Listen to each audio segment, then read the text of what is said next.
at Sora Meadows, which is a property that's owned by the Southwest Michigan Land Conservancy.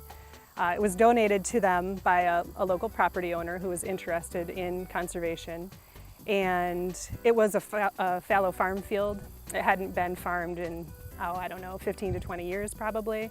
A lot of local folks used it for walking and hunting and that kind of thing. The landowner was interested in seeing something of a higher conservation value out here, so we started talking about doing a wetland restoration project.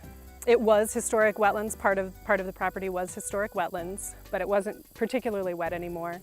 But we used the landscape level wetland functional data to kind of see what the wetlands had been on the property, what kind of wildlife habitat it had, what kind of water quality benefits it had, and used that data and worked with Southwest Michigan Land Conservancy, who were the property owners at that point, Ducks Unlimited, and the U.S. Fish and Wildlife Service, and came up with some plans that would kind of bring all of our interests together.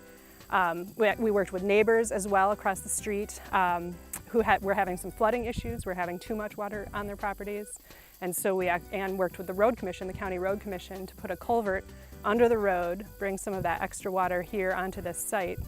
And so we could store it here and improve the habitat. It was pretty amazing. It's been about 2 years since we did the wetland restoration. Within, I think, 2 weeks, there was a ton of water on the site. It was full of ducks, frogs. I think we saw 3 different frog species. We did it in the spring, and it was like all of the local wildlife heard about it and moved in. It was really, really cool.